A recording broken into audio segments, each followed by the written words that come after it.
Go up these steps and you enter the imaginary world of Joe Nigg, recipient of the 2021 Colorado Authors League Lifetime Achievement Award.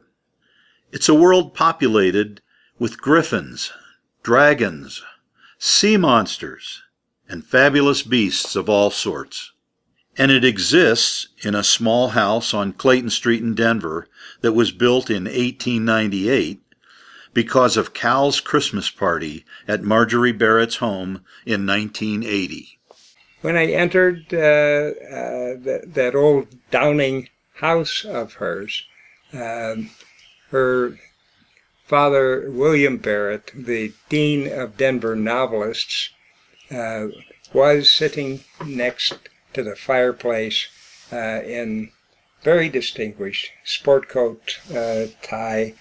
And then Marjorie took us upstairs where her attic was being converted to a workspace up there. And that really got into my head when I got back to this smaller house, sat on the couch, looked at the ceiling, wondered what is up there.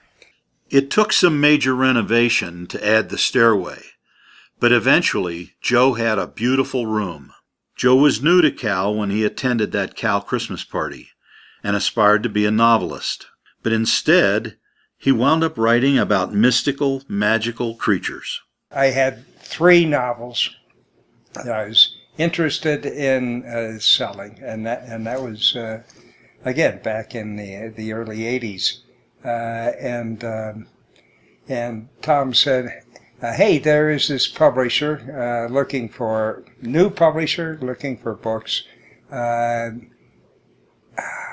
Phil Zuckerman in Applewood Books in Cambridge, Massachusetts. I sent synopses of the 3 novels and just a 2 or 3 page synopsis of the Griffin idea, which I had gotten from that Lion of the Sea hybrid figure up on the lamp upstairs from my father's and mother's antique shop back up in Bay City, Michigan.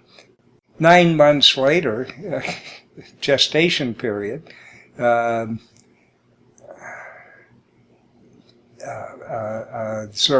Zaranka phoned me and said, hey, Phil is taking one of your books.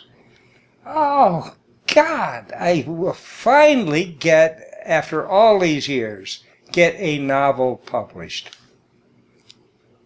I talked to Phil the next day, oh, no, it was the Griffin. From that book, The Book of Griffins, A History of the Most Majestic of All Mythical Creatures, Joe wrote nearly a dozen books in that genre, among them Sea Monsters, A Voyage Around the World's Most Beguiling Map, which has been published in Chinese, too. The Phoenix, an unnatural biography of a mythical beast, which he calls his best book.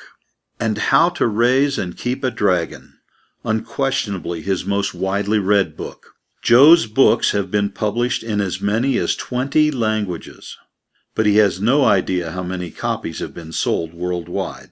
It's easy, though, to say which one has been most popular. That's by far the most popular book I've written. And yes, it was translated into 20 languages, nothing that I had anything to do with. The idea for How to Raise and Keep a Dragon was not Joe's. It was the publisher. Joe received hundreds of letters from children and parents and answered every one of them himself. And it's very tricky because the book was marketed for children, not for adults.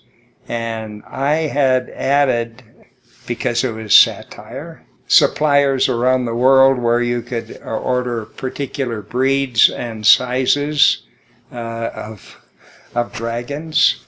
And many, like the 8-year-olds, I guess, tried. And one angry mother wrote me and said that you lied. We sent a request to a supplier of the Mashushu in Babylon, and it came back. Yes, I know. I know. Several times, children wrote letters to Joe asking where they could get dragon eggs. It was always very difficult because I got into the area of Santa Claus, Easter Bunny, Tooth Fairy, and another mother told me that her son was at first really excited over finding the book under his pillow for his tooth, but then realized that this book was an entertainment, and she loved it. She loved the book herself, and adults do love it, and so do children. So I did write him a letter, personally, and via post, and she wrote back that okay, he has faith again. Joe graduated from Kent State, where he was a journalism student for 2 years before switching his major to English. He holds a Master's of Fine Arts in Fiction from Iowa Writers Workshop and a Ph.D. in Creative Writing from the University of Denver. He's a renowned authority of mythical creatures. For all of his accomplishments, though, he says receiving the Cal Lifetime Achievement Award ranks among his greatest. Really humbling. Oh, for goodness sake. Wonderful, wonderful experience. Totally unexpected. A joke a fellow writer once told him, and his reflection on it, captures Joe Nigg's writing career. It goes like this. What did the pony say to the unicorn? What's the point? The point, Joe says, is that our imagined creatures are paltry in comparison to nature's animals. But they are ours. We made them.